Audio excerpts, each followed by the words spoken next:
All right, good afternoon, everybody. Today is May 21st, 2025. The time is 4:34 p.m. It's our first official bargaining meeting between Lake County Schools and LCEA. And I will have Jess pass the agenda in the meantime. And to start, I just wanted to start with at least bargaining team introductions because we have some new faces in the team. So for everybody, my name is Guido Zamora. I'm the Assistant Superintendent of HR. Jessica Marshall, assistant to Mr. Zamora. Cindy Christinas, principal at Beverly Shores Elementary. Diane Dwyer, principal at Umatilla Elementary. Steve Brandon, principal at Middle School. Deanna Peterson, HR director. Erin Sis, principal at Seminole Spring. Rick Frazier, principal, Umatilla High. Jack Isidore, principal of Eastford Middle. Hi, Kathy Smith, president of LCEA. Elizabeth Emery, vice president LCEA. Bobby Blasho, teacher of Leesburg High School. Jessica Swicky, media specialist at Umatilla High. Patrick Kelly, teacher of Leesburg High. Tessa Clark, teacher, Lake Mineola. David Lopez, teacher at Eustis High School. Xander Hansen, teacher at Oakland. Coral Hanson, teacher Eastern Texas. Tamara Russell, fourth grade math and science at Beverly Shores. Thank you, everybody. And Jess is gonna go ahead and pass the agenda. We'll start and Kathy, I'm gonna assume that you want me to start first with our topics and then we'll defer to you, or do you want to start first? No. You're good? Okay. And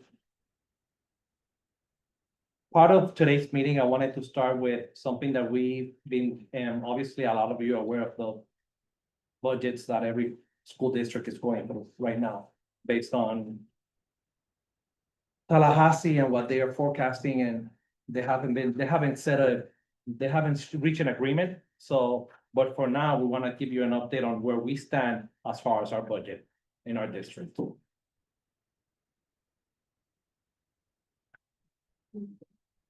Yeah, go ahead and pass that out, and yes, it's gonna pass out the presentation, so you have a copy of it. Principles, on this side, you have it in your binder already. Sorry. Yeah.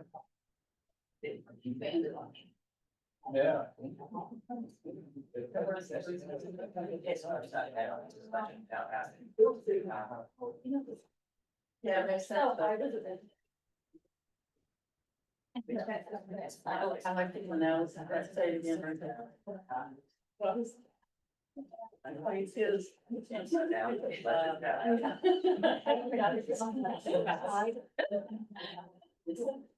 Okay. You all have a copy, so I'm gonna go ahead and start with the slides. We've seen this presentation already, but I wanna bring it up to bargaining so that you have an idea where we stand currently in our district. Current year FTE to traditional schools are declining. If you look at the first slide, when you see traditional, that means our schools. Those are our local schools, okay? The FTE forecasted at the beginning of the school year for 2024, 2025, that was the budget that we were budgeted for based on the FPFP, what we were gonna get as a budget. Come survey 2 and 3 projected after we've had our survey periods and we reported our student enrollments. You can see that we have a difference of 1,683.3. Basically, it's a decline and a drastic one at that. When you look at charter schools, they show an increase. When you look at virtual, they also show a decrease. When you look at scholarships, they show a major increase. Okay, so as you can see, our enrollment is on a decline by that much. Moving on to the next slide. Basically, declining enrollment and proration and funding are causing a reduction in current year FEFP funding. So when you look at our second FEFP calculation, our net FEFP was 236 million and change. By the time we reached third, we were at 231,129, obviously due to the enrollment decline. So you see the difference of 5.2 million. When you look at the FES scholarships, you see how they increase. That's money taken out of us to pay for the scholarships. So that's why that's money that's taken out of our FEFP for the scholarships. Then you have your class size reduction as showing a decrease also.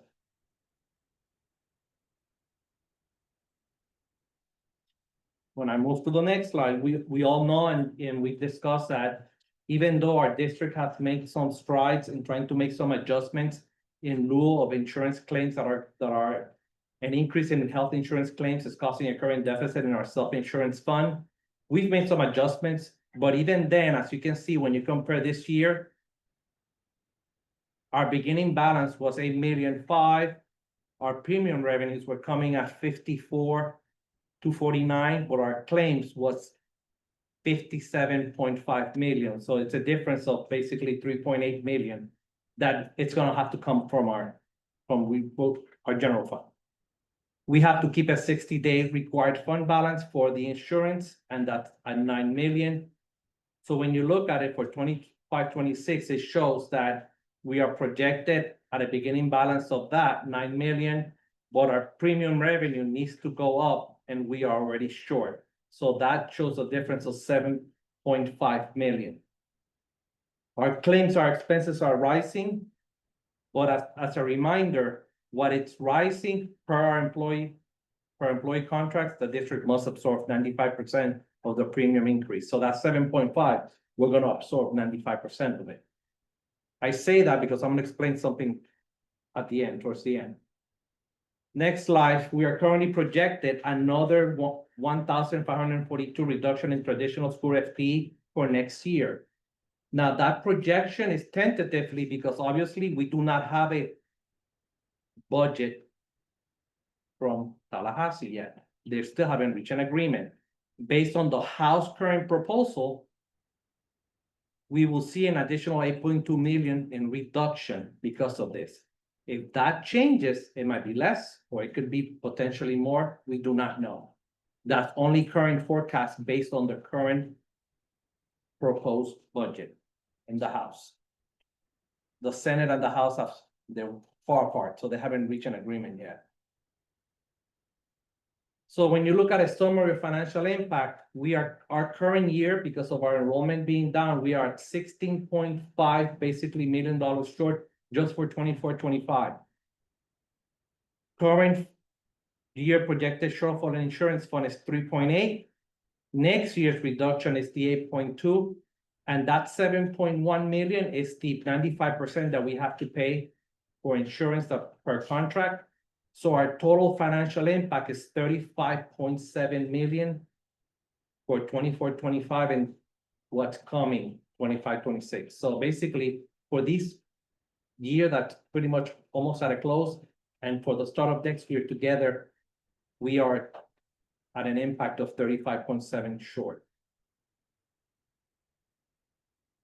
So if you have any questions, I'll be more than glad to take them. But if it becomes a little bit more specific, I will get back and answer to you because I want to have Mr. Ward directly answer those because it affects the budget. And he can answer specific questions to the budget. But I'll take general questions. So is he here today or? Not today. Okay, so at another time. At some point, I'm going to schedule a meeting. If it's a lot of questions regarding the budget itself, I will schedule a meeting with him. So if we're looking at a 16 million shortfall for this year, then what is our fund balance for this year? Because I thought like in the most recent things I saw that we're still sitting at like 5-6% projected fund balance for this fiscal year. So I can say this in discussions, because I told Mr. Ward that I was gonna come here, because the way that I understand it, if we were to take that hit on the fund balance, it would kill the fund balance by more than 50% in 1, 2. Without making any changes, we will be out of fund balance by the end of the year, next year. Because it's just because of the claims also in health insurance and all that. So, More for this year though, so like right now, that 16 million for the reduction for this year is coming out of the fund balance? no, we've made adjustments in basically, as you may have seen or felt in different schools, we made adjustments in class size, vacancies. We tried to save as much as we can. We looked at our enrollments, classes that were below 10 students we can't fund that. We need to have classes that are full in order to maintain our budget. If not, we made adjustments other ways that we're hopefully we can absorb some of that. And will we be able to make up all 16.4? Not sure yet until we start. And it also depends on the enrollment at the beginning of the year. Once we hit FTE in October, if the enrollment forecast that they have for us losing about 1,500 pans out, then we have an issue that we need to discuss further. But the exact percent to fund balance, I will have to get Mr. Ward to give me that. To clarify, you said it would kill the fund balance or it would reduce it by. It will reduce to 50%? over 50%. Okay. Just for that 16 million, Plus 16. No, for the 35, what to for do? the total, Total. okay.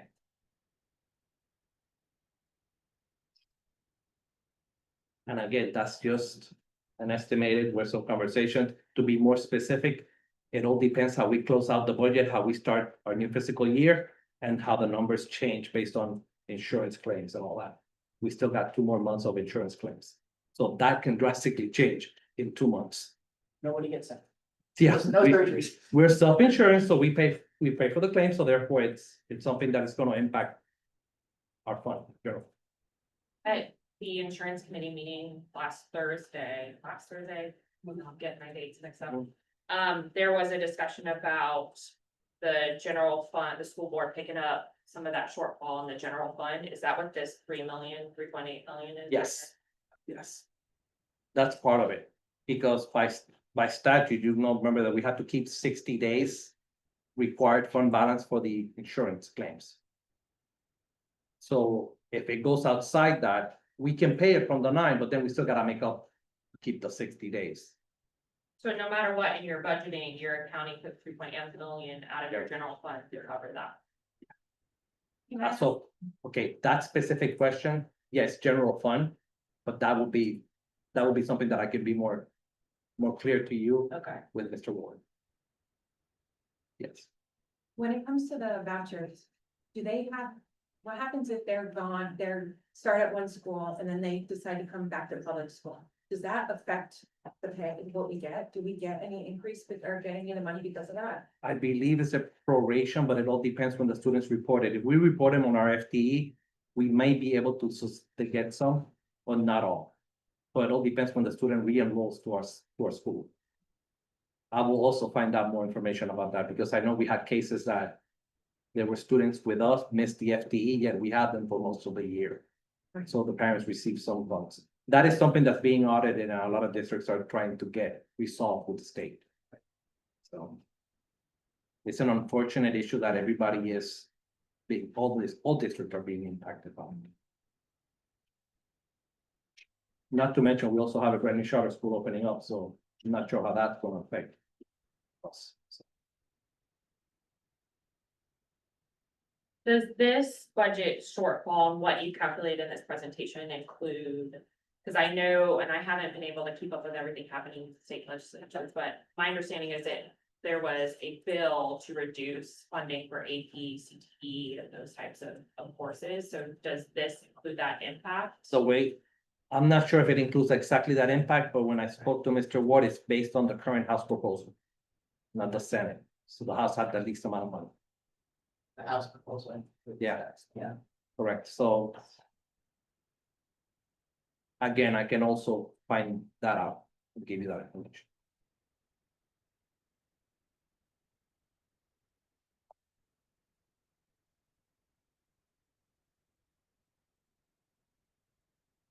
Didn't mean to show you the doom and gloom version of the presentation. Yeah, I was but gonna that- say, where'd you get these images? Yeah, with the It shows that we need. tornadoes.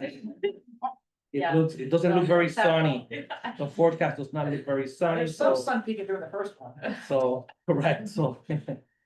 We can only hope, Worked out well with Tallahassee, how they're correct. helping And us out so much. that is something that we hope to know more within the next couple of weeks, because they have to reach an agreement by law, so. Yeah. It's just, we're By not the there 30th, yet. Of course, it may be the 30th before they do anything. Correct, correct. Okay, the next thing that I have on the agenda, and I just wanted to pass along, so that you can look at it and read it and let me know. It's the. I need the MOU for summer school for this summer, so you can just take it to Kathy. And if you wanna take a glance at it, and then if there are any questions, I'll try answering them, but it's pretty much following the same format of MOU, standard MOU that we've signed every year. I know we've usually looked at it to make sure that the planning time, the lunch times. Correct. So we've usually gone through this, and I'm sure that we're gonna want to do the same thing to make sure that And everything is correct. like I said, that is fine. We can send you an electronic copy so that you can just review it and get back to us and with signatures, we'll go ahead and. I do also have a whole list of budget questions, and I don't know if now's the right time to do that, or if we should wait till Scott. I would rather schedule a meeting with Okay. Scott so that way he can answer those specific questions for you. And I would like our full committee to be able to hear that. That's fine, we can schedule a meeting like that, that's perfectly fine. Scott, Mr. Ward told me that if it's needed and they want me to be present to answer any type of questions, he'd be more than glad, we can schedule a meeting from today. But I wanted to at least, for both bargaining units, to see a general presentation where we are right now as we sit. We're hoping that we've made some adjustments and we're hoping that it moves us in the right direction, but it all depends where the House and Senate land on the budget.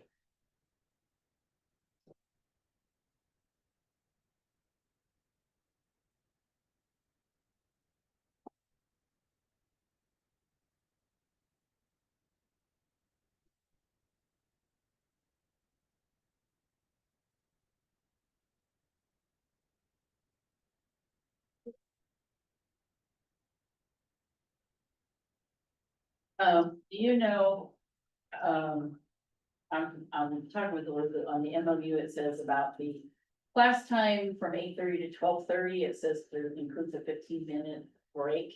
Was this in the last one? I don't have the contract up, so I don't know if this is what we had last time or not. If so, how did that work? It's okay. Is one of the questions coming up like right away. You know, like, did somebody like go around and just relieve everybody for a 15-minute break? Cause yes, 4 hours is a long time for, especially a female to wait. to They use the restroom schedule, for- okay, I had questions about that last year with during summer, and I do remember talking to, they made a schedule and rotated, even it's non-instructional staff that was working was rotated to a schedule. Right, and that's why I was asking, I mean, if this was similar to what they had last year, then. Yeah. It is, I was looking for the old one so I can look at it and see it, Yeah, but I have the MOU in front of me, the last year's MOU, and it's pretty much the same, we just, I was just curious as to how they actually. they make a schedule, I have not had a complaint based on the lunch, not the. On the 15, the lunch was not an issue. Or the 50, I But it have was a not, 15-minute like time frame as to, okay, do we know when my time frame is and like. How does that work? Is there like a TA that's just going and relieving everybody, or is it? I so mean, let how me would- ask. Have you done summer? When we've done it, it was twofold. We've had, TAs relieve and then also, teachers covering, you know, like if they were partner teaching. So, but usually there's a schedule so that everybody knows prior to, when their time is.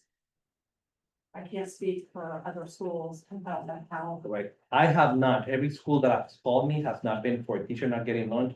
It has been mostly questions on the TAs getting leave for breaks and all that, but it's not, I have not had that issue reported to us, so.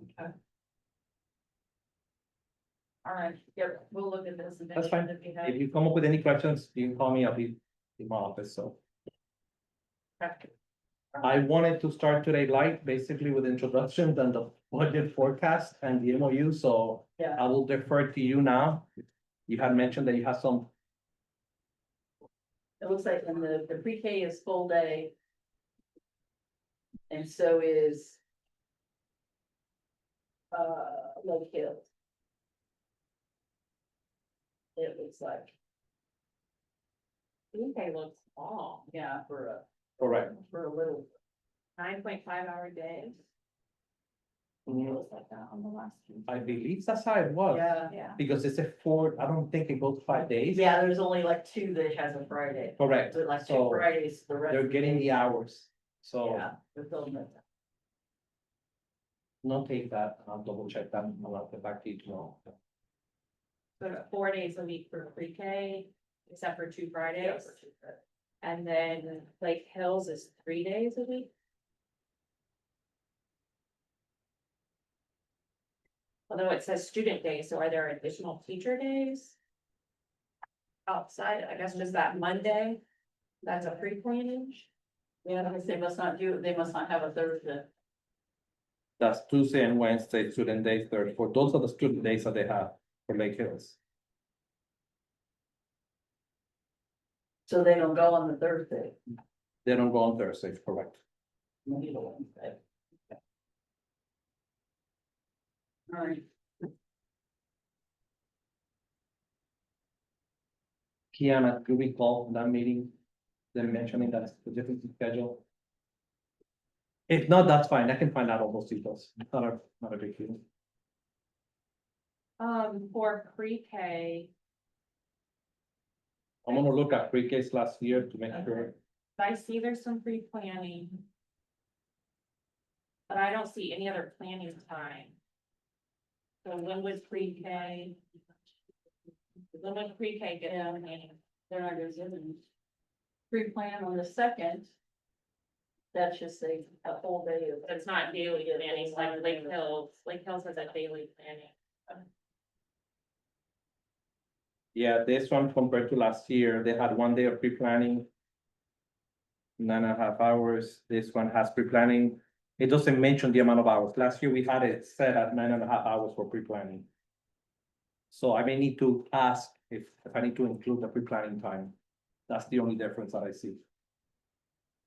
Okay, but there's no Yeah, but there's indication no- of a planning period daily. No. pre-K. There was none last year set on Okay, there. so I can tell you that this is a big area of issue. Okay, so then, Especially when you got a 9-hour day. Yeah. planning pre-K, correct? Yes, Yeah. and does this include pre-K ESC or just, Pre-K, so is there no voluntary pre-K ESC over the summer? and I'll check. I mean, I realize there's a lunchtime in between them, but that's still, That's not planned. but that's not planned, I mean, and that's, so. They still may need a plan. And my understanding is there is a distinction between pre-K and pre-K ESC, so that's why I'm asking. So they have the hours at 9 hours for the day. And then 1 day, 7.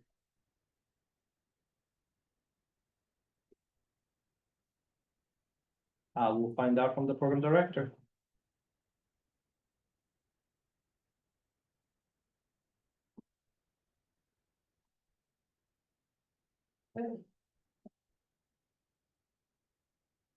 Questions? Those stood out right away, but, We can look over this further with our.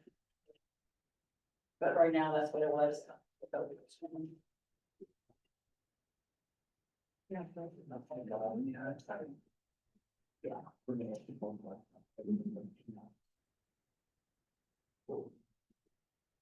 All right, so we had a couple items that we hope are also gonna be light, but see. Kathy has been doing some really amazing work, looking at our contract historically and everything, especially since it's our 50th year of collective bargaining. She actually found the original contract from 1975. And then found some language that was really ancient. Historically ancient, that we think probably needs to be removed, so we're gonna present that. And then we also have Article 1, which is the recognition article, which talks about who's included in the bargaining unit and some terminology that's used throughout the contract. We think some of that terminology is also ancient and needs to be updated. Okay. So that's Article 1 that's coming around first, and then we'll talk about the language that we wanna eliminate that we think is outdated in the other part of it. So I will, once it goes around, give y'all a minute to look at it, and then, to Kathy to kind of talk a little bit about the rationale and why we have this proposal.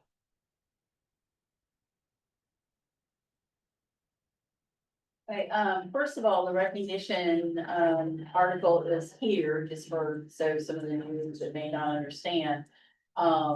This is here because we have to recognize everybody that is in our unit. And that's why they're listed this way. We don't just list them as teacher or educator, they're listed by job descriptions. So that's one of the questions for your side is, do we still have, is this still the list? Or would we need to add anybody? So that's gonna be a question on your side to make sure that if we do or do not need to update that list. And then if you look at section 2, we are proposing to take out the term teacher and put in employee. We had a long discussion as to kind of why and how and what we wanted to do with this. First it was putting in an educator, but yet sometimes, you know, it's like, if they're a coach, well, I'm thinking of myself as a coach, not an educator, you know, whatever, I mean, we are all educators, so. But it would be the term taking out teacher, putting in employee, when used here and after in this agreement will refer to all certified educator employees represented by the association in the bargaining unit as determined in the preceding paragraph. Take out, when the masculine he is used in this agreement, it is understood that it will also refer to the feminine gender. And add, they will be used to refer to all employees. Again, just kind of one of those history things, historical, kind of updating. We've looked at many, many contracts and most of them are saying employee, Okay. just to give you a background history. And since it's whole book, we might as well, I know there's also some, editing, you know, techie things that, we'll have to do along the way with the Like outline and so period, forth. capitalization. Periods, capitals, and there's a bunch of those in and out in different places that just have to be updated, but I know we don't really have to, I mean, to me, I wouldn't think we have to discuss those per se, every one of them. But when we find them, I think they should be fixed so that the contract is fixed. You know, it's a castle here and not there, and it's, so just making it cohesive with what we do right now. And that's the only reason that this is here also, I have no questions. okay? Understand. No questions? Okay. All right, the next one is something that, as she was talking about with the history. I went back, since this is our 50th year, because we were certified back in 1975 as number 11 was our certification with her. Just to give you some history. So we were one of the first ones to come back and actually do that. I did find the old contract. Okay. I had it out when we had our celebration a couple weeks ago. Some people were quite surprised looking at the contract. The original one was, as I call it, just like this. It was a regular looking, in a binder and so forth. But I think it was 2 years later, they started literally making it into a little booklet. So it literally looked like it was a half page. It was a small little booklet that they literally made. Okay. And they literally put every one of the building reps, they had all kinds of stuff in this contract. It was like everything. So as I'm looking through the history, trying to figure out who was president when, I was trying to look for dates so that we could have that history. And we actually had Gail Burry there to speak. So it's quite nice. One of the things I was looking at also at the same time was something in Article 2. Hence, why we're bringing Article 2.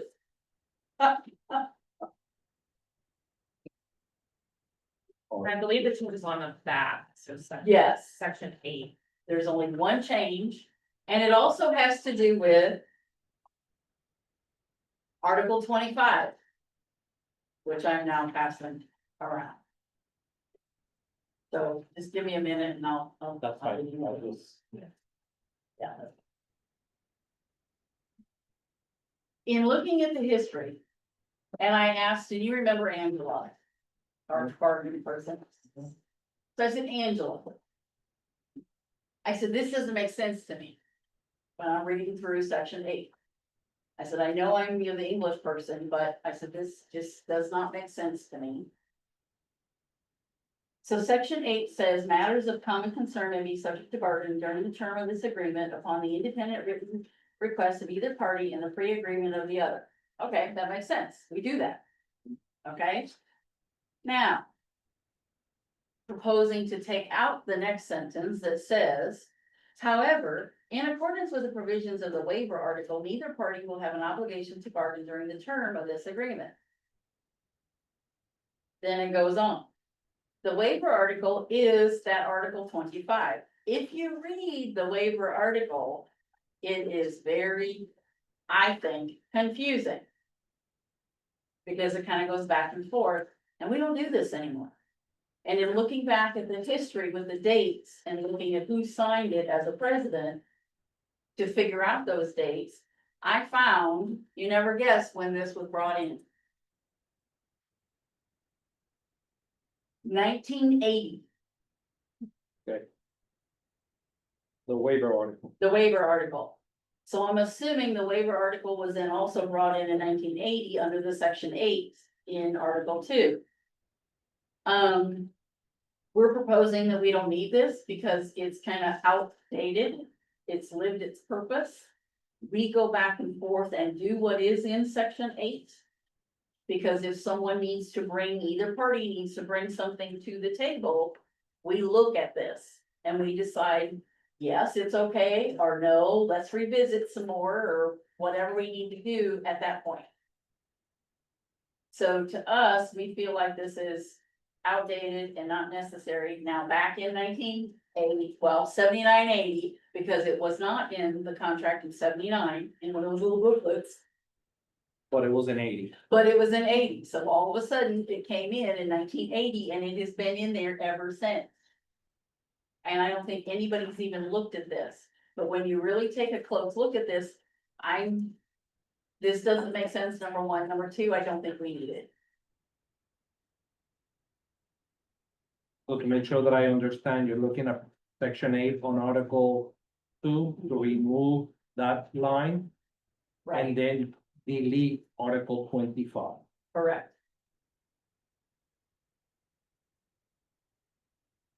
And just for purposes, you may want to go ahead and read Article 25 just for yourself. Yes. It's kind of a, part of it's even a run on, it's. I think, let's put it this way, you can tell it was written back in 1980.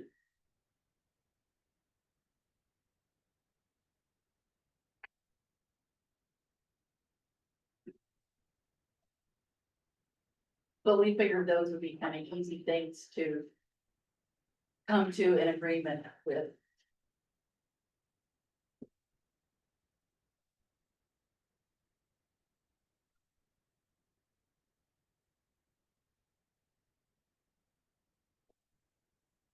Give me 1 minute.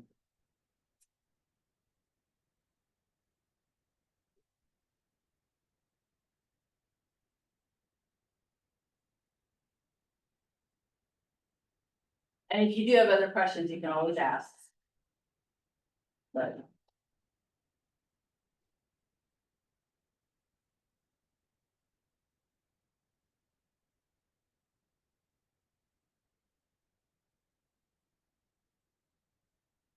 Okay, I understand. I mean, Yeah, no problem, I'm just, you did your research. Let me do some research now.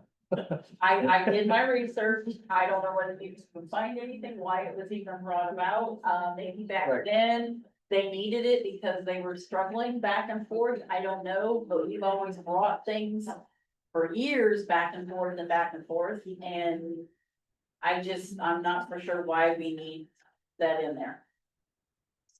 Okay. At this time, I do not have a question. I Okay. understand exactly where you're at. No problem.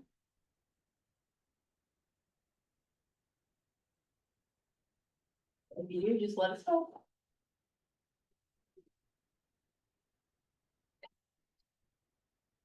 Right? Is there anything else? For now? Not for, language anyway, not for the contract itself, no, we don't. We were just bringing what we thought would be some, lack of a better word, simple. Okay, Do we know, how much time did you allocate for this meeting today? I think we, Yeah. I think it was 2 hours. I allocated just because I did not know. And what discussions we're gonna have, and it was the initial meeting, I didn't expect that it would be too long. As being the first meeting last year was not that long either, it was the initial meeting, so. I do wanted to at least discuss some possible dates. That we can at least tentatively, I can place in my calendar, our calendars, and then I can. Make sure that everybody has tentatively, and then I can confirm the date with you Okay. by tomorrow or the next day to make sure. Yes, And- if we could set some dates now, I think that would be great, Yeah. and then I do have a few questions I would like to ask before we leave, since we have some additional. That's fine, that's fine. So I have some dates for you, and if my team will help me. With the calendar and make sure I'm giving correct dates and times. I think the first week of June is what we're really trying to target for another meeting. I So, would, I was gonna tell you, I would prefer if it was later in June. Cause I got a couple of. Meetings. Let me first ask, what dates? so I have June 4th or June 5th. Right now. Grab my calendar. And I think we were thinking that more, not necessarily, because we know the budget is probably not gonna be done either. It would be. But since this would be articles, because since it is.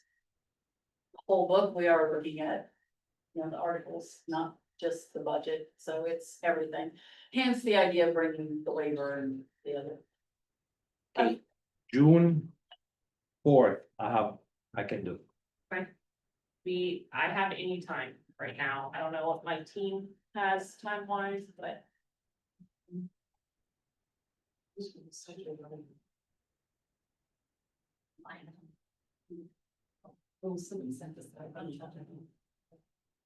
Where are you gonna open silence?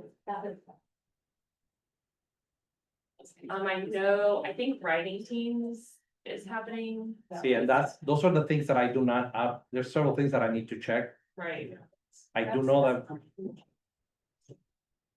so if writing teams is happening and we need to do after June, we can do that, but. If we can start during the day too, to get more articles done, that's great. okay. So June 4th, preferably morning. Or even if we started, like earlier in the afternoon, not necessarily, not waiting till 4:30, but maybe we could do like a 3 or 3:30 start time. Then work till 6 or the 6:30 like we do during the year, but yet it would still give us a little more time to. For But writing, writing yeah, for writing teams, how long do y'all go till? Teacher would go with, That's right. the fog, but we also have some that they started. Correct, so So, but it's all. Yeah, that's summer school day. So you go till like right at 4 o'clock, then you go all day or like 3 Would go for the writing teams or whatever. we do 1, 2 o'clock. Yeah, so you could do like a 2:30, 3 o'clock, in other words. that's a possibility. Let me just confirm. I mean, I'm I'm, just- I'm writing it down right now, just for now, then I'll confirm with you later. What are the dates you have?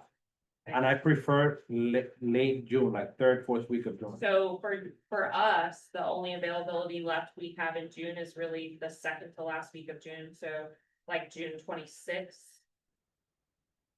That works for, that's good for me. If we do that, I would say probably. After 12 noon. For us, we could possibly do earlier, I just have a meeting that's tentative right now, I'll try to confirm with you okay? by tomorrow or the next. I do know that my calendar's open. I just have to double check a couple of other things and then Okay. I can let you know. So that day, but we can worry about time later then. Correct. I'm open that date and I'll block it for now. And go from there. So the 4th and the 26th then sounds like, Sounds yes, we just don't have times. possibly, yes. I'm concerned about the fourth because of all the things that are going on towards the end. Like we're ending school year and then we're going into writing themes in summer school, so we have meetings scheduled. I know we have a principal meeting, business meeting that week also, so there are things happening that week that it might not be a no-go, but I'll let you know tomorrow, okay? And then I do have one July date so far, like, I wasn't sure how advanced. I mean, I can do all of July if you want, but I have July July what, 8th? 8. I have not thought that far ahead. I don't even have anything past June. So you're getting first dibs at that week. Excellent, that's what I want to hear. So July 8th, okay? And anybody in the team object to that date?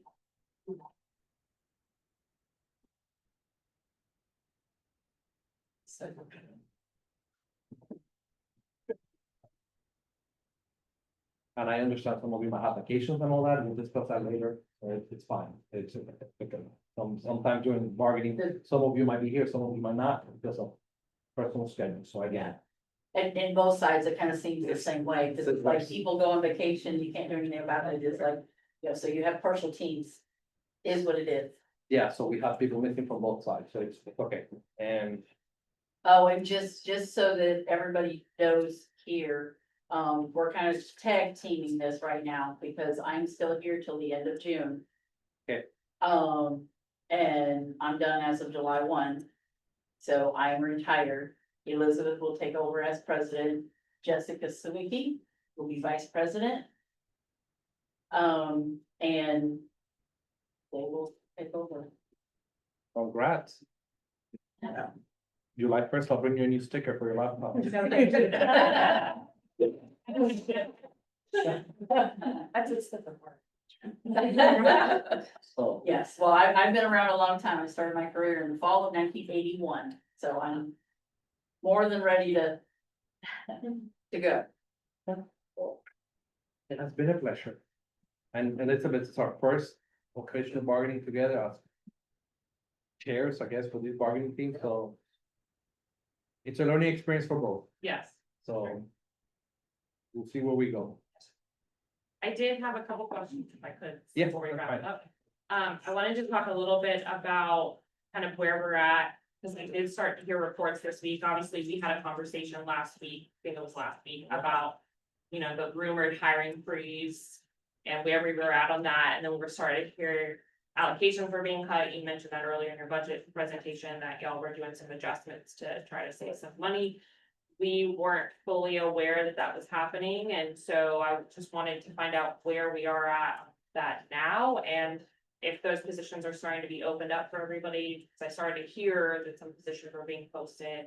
So could you update us kind of on the allocations and the hirings, freeze or pause, and what? So HR has been working very hard, and I thank all principals that were collaborating with us. We completed most placements of all non-instructional staff and teachers. We were pretty much almost at 85%. I would like to say, and the reason that we're not 100% is because we still have a couple of instructional positions that in lieu of certifications, I need to be able to find the correct placement for them, but that doesn't mean they're not gonna have a job. They will have a job. I'm in the process of placing all of them. When we saw that we were that far ahead, we gave the green light as of Monday this week. All schools go ahead and you are free to post any vacancies that you still have remaining at your site. We are fully open right now for job vacancies, and that's why they started trickling in the website. And the pause was because we needed to make sure we felt comfortable that we were gonna place and have a home for all the teachers that we had. Because of the allocation reduction that we did, we took care of it through vacancies for the most part. So, and non-instructional was a little bit more difficult, but that's not for this team. For instructional team, it was mostly, our main concern has been our secondary teachers because they're specific to a certification. So could you share how many allocations or positions have been cut? And where? How many have been cut? Yes. So I know in our conversation last week, you had said like there were positions cut as virtual, Florida virtual. There were some CTE positions that were cut, so could you share? So what it's the- different from, okay, so for Lake Virtual, I'm gonna start with Lake Virtual. For Lake Virtual, elementary is no longer part of Lake Virtual. So do you know how many positions that was? And some teachers retired, some resigned. It was around, yeah, I think it was about 10 teachers. I would say. And that. I don't have the includes exact, I retirement? don't, yes, I don't have the exact number in front, but it was elementary. Elementary portion of Lake Virtual was taken back because it went back to the original Lake Virtual, which was secondary, which middle school and high school. So those 10 teachers or those 10 positions got moved into the brick and mortar. Brick and mortar, So all of those teachers got placed. correct. All of them are getting placed. Have they been notified already of their? Yes, they're in conversation with HR. Okay, so it's still ongoing. In placement. my Lake Virtual, are we complete? And they've all been contacted, they're just, some of them are, they want to take their time and make a decision, they've all been given options. Let me say, all teachers that were affected. They've been in touch with us. There's no teacher that does not know. Now, for schools, it's kind of different, and for me to give you an exact list is because they have to rework for schedules. And help me out here for the ones that are secondary, when you rework your schedule based on numbers.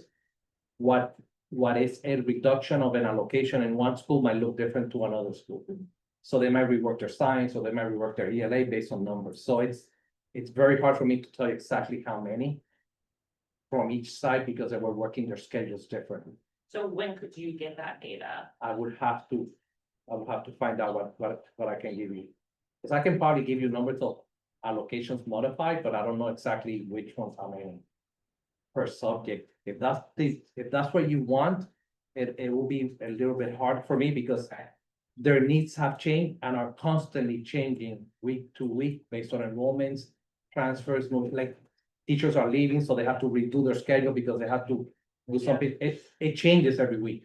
So for me to tell you exactly, this school lost 2 ELA and 1 math, it might be that through attrition, it might be they gain in math, reading or science changes, or a teacher that's certified in ELA will now teach science, like it changes. Right, So I can tell you numbers of allocations better than what I can tell you. I think that would be helpful, 'cause Okay. I think for us, it's understanding, because we're starting to get calls from people, right, after reappointment period. I just had a meeting with my principal and I was told that my position's been cut.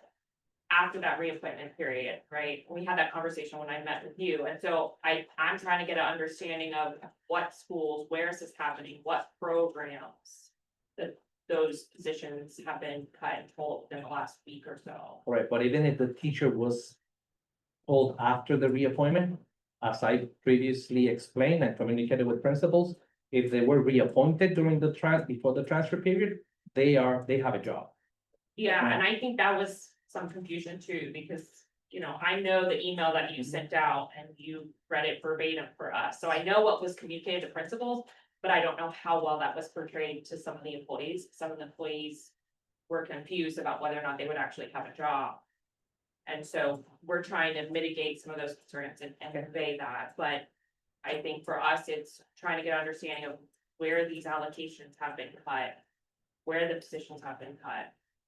Like the CTE programs and things like that.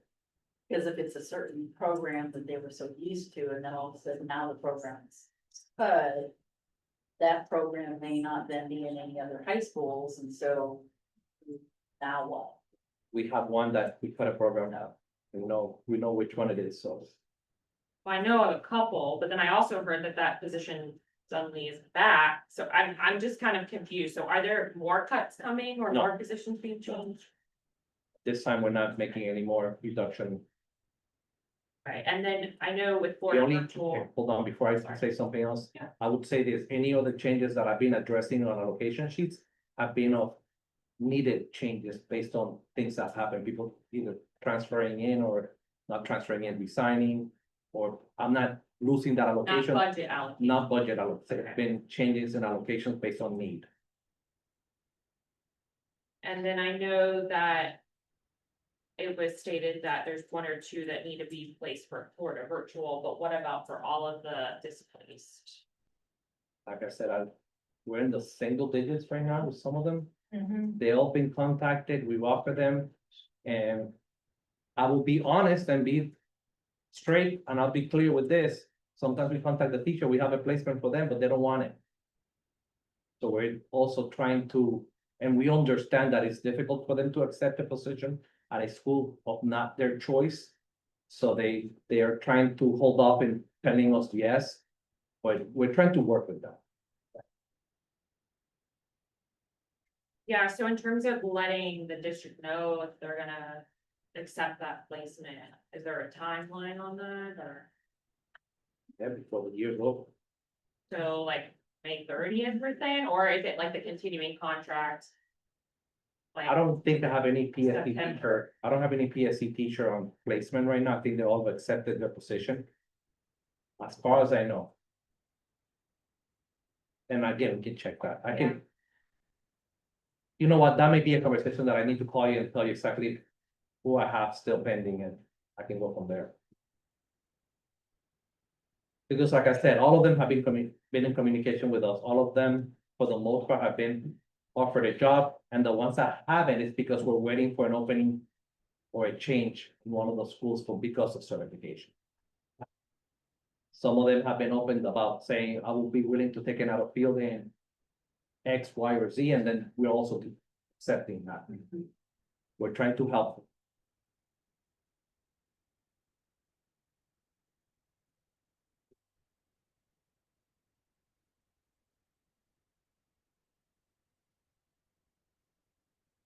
I also had a question, I guess. With the allocation part, it's a little confusing for me to understand. Because we sit on the allocation committee and we work on a document and a plan of all the allocations at the school site. Those allocations don't really represent the classroom teachers and the programs.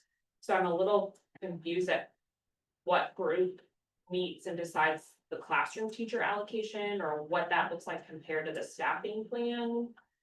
And like the number of administrators and the number of school counselors versus the classroom teacher allocation. Could you talk a little bit about the process for the classroom teacher allocations versus the committee that we need to discuss allocations for all the other positions? And not to figure out how to explain this without getting into a math formula. Because finance determines the budget for each school. Once we know our budget, Okay, the allocation document tells them what we are budgeting for a school based on a 600, 700, 800, whatever the separation is there. What changes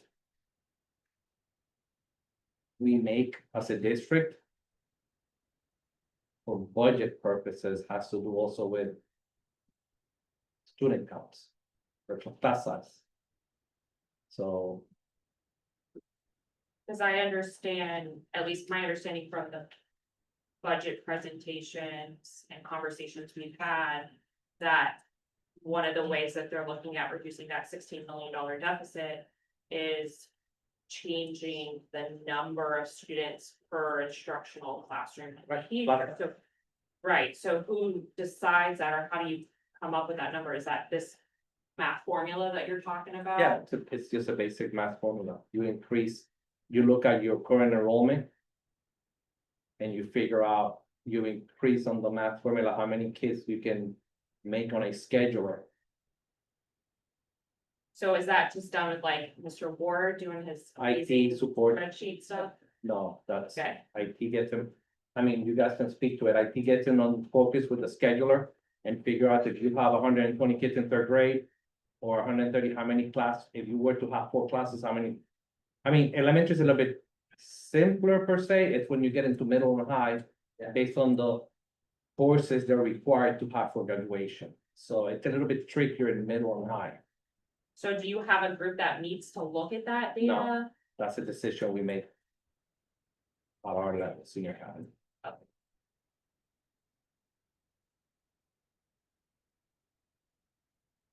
Is there a reason why that's not a committee that looks at the? Historically, I can't answer.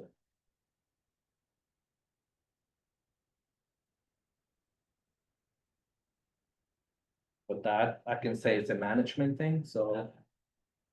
If we have a budget that's in deficit or a forecast for deficit, we have to make decisions. Right, and I understood we do that in the allocation committee too. We look at, like, this year, I know we increased the cutoffs for the number of school counselors or the number of administrators. So I was just curious why that process is done that way, but for classroom teachers, there isn't a process similar. It's a class size, but it's that number, and so there's not a lot of discussion that might potentially come from that, because it's that, like, here's paying free, or more than a bit, or this size of what you're working with, so there's not as much of a discussion, which is, for example, so that's what I would. We have parameters that we can go on class size. We typically try to stay on the lower side, but that costs money. So we have a range. So we just adjust the range in order to save budget. So statutorily, we, is set. We can have X amount of students for elementary grades. Kindergarten through 3, a set number for 4th and 5th, a set number for 6th, 7th, 8th, and so on. We can increase that number because it goes by average. So could you speak to that in terms of whatever we're increasing to, like, what's our current formula versus what we're gonna increase to? I will have to look at the numbers that were set for you guys. I can speak to high school. High school is great.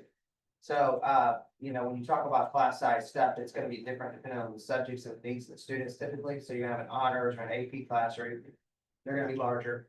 Then you're gonna have a general class that needs more support, and so that's gonna be smaller. And so as you're looking at that, you got your basic allocations, then you have your CTE allocations that come that are the program-based stuff that you're talking about. You have ROTC, and then you're gonna have intensive reading. And then you have the guidance counselors and that stuff, and that's how the allocation sheet is broken out. And so inside of the basics, based on student requests that you're gonna have, you have your courses that you're offering, you have your student requests, and then you build your master that way. So that's how you end up with 2 and 4 preps at Umatilla, because we're small and to offer the number of classes, we have to be able to do that. So if you're talking in East Ridge with 3,000 students, it's gonna be a little bit different, a little bit more uniform. But, your reading allocations are gonna come based on your level ones that come, the state mandate stuff that comes for those allocations that are there with certifications. So at high school, it's crazy complex. It's just crazy. We've had 9 master schedules in the last 3 weeks. Just to try to determine what we're doing here and trying to figure out the best way to save jobs and the best way to, and I guess save jobs is not the right way, but how do we keep from killing teachers? Because of that, we still have courses we have to offer. We need to be the best option, how do we do that? Like I said, for high school it's complex, but for elementary, it's a little bit simple. And I think she was thinking like elementary level. If a K2, let's say, had give or take, 17, 18 students like this year, would they have more like 20 and 21 next year versus, So that's what I was looking. Yeah, so that's what I'm thinking, we're just working. And there's 24, 4 and 5. The 24 for 4 and 5. 22 for K through 3.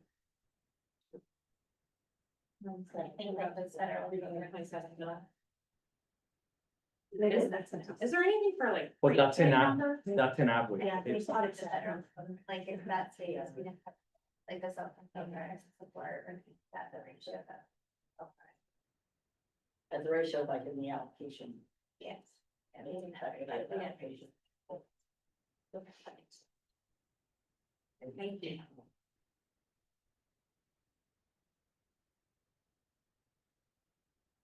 That's when you have schools that may have a class of 20 and other schools will have a class of 23. Mandatory 23, it all depends, every school is different. In high school, you'll have a class of 31 next to a class of, 18, Yeah. because you get blocked into your schedule that way. If they want to elect this, so they're all parents at times. I know fully well. Yes. Yeah. Being a prior high school teacher.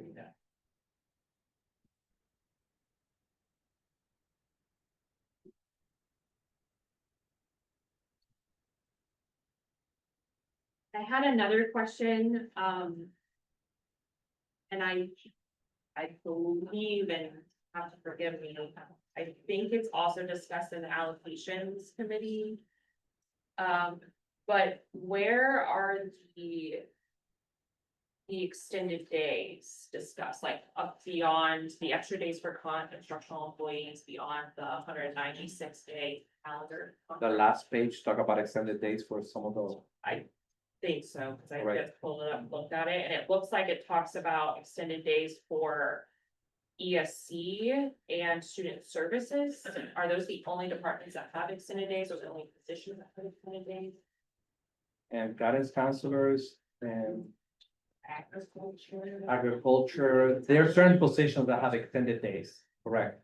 They're specific. So where is that, they're stipulated? It's typically in that document where we stipulate it, so it's not all the document. If you have a specific particular position you're asking, What about, okay.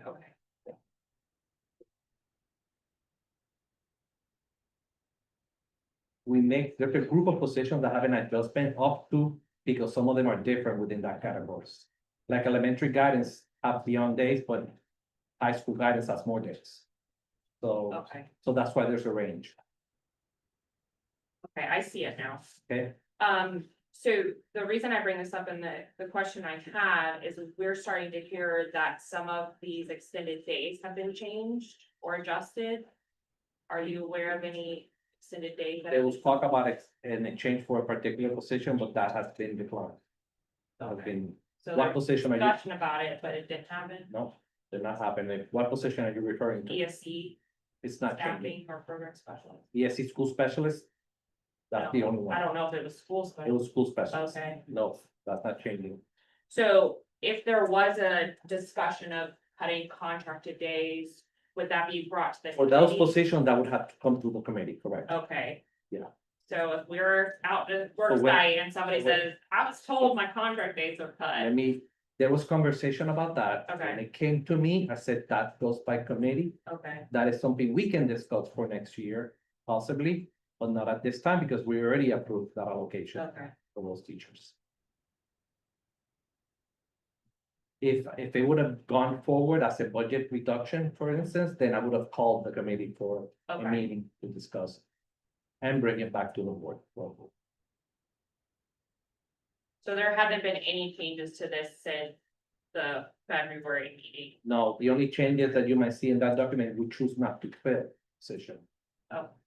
Because the budget's not there, that's different. I can give you an example of one in that document, the guidance clerk position, non-instructor. It's not in that document, but we're not filling those positions. We eliminated that. That's just as a example. There are schools that may not have a guidance counselor because it's shortage of guidance counselors, not because.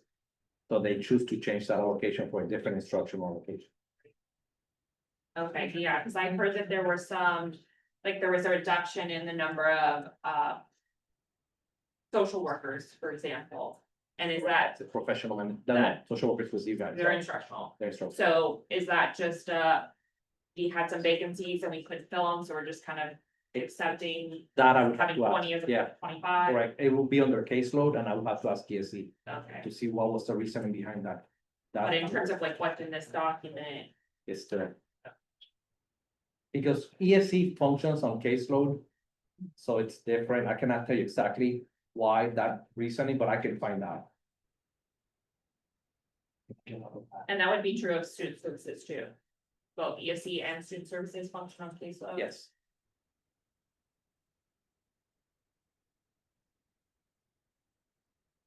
I believe that their case will be the psychologist. But they have. They have NHLs too, but NHLs are professional material. What about SLPs? Is that caseload based too? Yeah, but we don't have enough SLPs, so that's why they contract out. Because we don't have enough SLPs. But I can report that we're getting some that are wanting to be hired back. That's interesting. That's what I'm hearing out in the field. Oh, no, I've approved a couple of rehired. Fascinating. Mhm. This is not always green.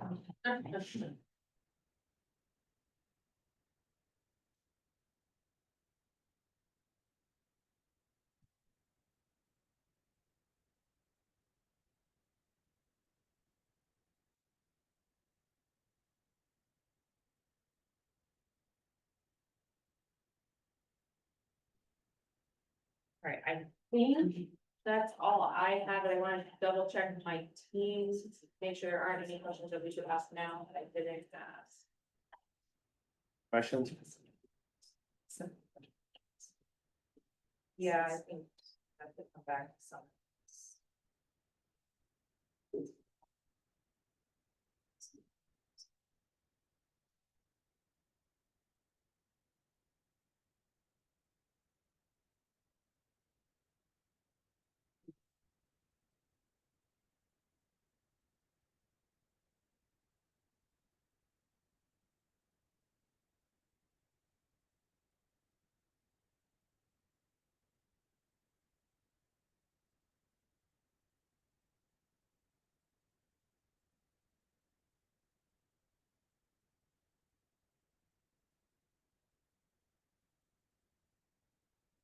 I will say, I'll finish with this if nobody else has anything. Give you all space if you do have something, feel free to stop me or interrupt me. But we spoke at the school board meeting on Monday, we had several folks come out, we talked about our concern for our public schools. And I expressed, you know, for me personally, and obviously I speak in a role where I'm representing 3,000 instructional employees, but for me personally, this is really important because I was born and raised in Lake County. I went to Lake County Public Schools. I graduated from Eustis High. I went to a public university in Florida. I'm like a fourth generation Floridian. I care deeply about our public schools and the opportunity for our community and our students. And it really saddens me to see what's happening in the state legislature and what's happening to our public school system, and the fact that $4 billion is being siphoned away from our traditional public schools. And, you know, obviously, in a real world, if that money was still in our public schools, not all of it would go to teacher salaries, but if it did go to teacher salaries, that would be a $15,000 salary increase for every instructional employee in the state of Florida. So it just shows you the sheer amount of funding, right? So when you talk about budget and you have gloom and doom on the slides, that's how it feels to me personally. I think my team can attest to that as well. And we see how that's going to impact educator workload really significantly. I'm sure as administrators, you all are feeling that too, right? The additional stress of figuring out how are you going to make this work for your students and still provide student support and the curriculum and programs and everything you need for your students to be successful and have an amazing education that they deserve. And so I think for us as a team and as instructional employees, we want to do whatever we can to make sure that our public schools here in Lake County are protected. And so we have talked over and over again about trying to collaborate, trying to spread the word, communication and messaging. Kathy and I met with Sherry Owens the other day to talk about messaging. She was really kind and spent a lot of time with us to talk about some of the things that districts are doing to really promote the amazing things that our public schools are doing, because the reality is we're having to compete now with other school opportunities. And so I think moving forward, especially within the next month or so, until the budget is finalized, you know, July 1. I just want to reiterate and share this publicly, if we are doing our part to message and build relationships with lawmakers and encourage them to do the right thing to protect our public schools. And we know the state of Florida right now actually has a budget surplus. They have reserves that they're not tapping into, so they have the opportunity and the capacity to save our schools. It's just the will. And so I would just say, you know, obviously I know that you all have difficult relationships and the fact that you are public school employees, just as some of our educators are. But in whatever capacity that you can, continue to spread the word about the value of public schools and the amazing things that your schools are doing, and let your parents know about why we're in this situation, why we're having to cut essential CTE programs. You know, our kids should be able to take HVAC. They should be able to do these programs. And so I just want to express that publicly in here in this space, that we're doing whatever we can, and I hope that the district is too, and they're looking at how can they, in their difficult position, try to communicate the messaging and the impacts of these laws and make sure that our public schools kind of in with that. And I wanna say to all of you here, I mean, our board and Diane, we value every teacher, every employee in our district. At the moment we found out that we were in this position and we needed to take measures, hence what HR took a stand and said, we're pausing, we're doing. We made sure that we could keep all of our employees any which way possible. And that was our priority, so we understand. We are fighting with our legislature, the same things that you're fighting, we see it. I show you the numbers, you see what's happening with scholarships, charters, it's affecting us. And we're trying to make everything possible to keep our schools and in the good eye of every family. And it's hard, it's hard. But rest assured, we're fighting. I mean, it's something that I've met with other districts, other HR superintendents, and they're struggling with the same issues that we have. Some are in worse case positions than we are. And it's hard when they're telling me, no, Guido, we're closing 3 schools, we're closing 2 schools. I don't wanna be there. That's not in our plan at all. So we are taking every measure to keep all the students we have and gain more. It's just, Lake County is in a growing area. And there's a lot of charter schools and just yesterday, I will say this, the news was talking about school vouchers. About people buying PlayStation and Wii's with money, so it's hard. It's hard, so I hear you. And we feel it too, so. And I could not agree with you more. Anybody else from the group, or are we good to? Adjourn? All right, so with this, we adjourn today's first meetings, bargaining. It is 5:46, May 21st. And do we have the room for the next 15 minutes or so? Yeah, Is that okay? yeah. As we, stay up. I'll go to my office on my way, make sure you guys. I'm gonna keep them to 15 minutes. It involves.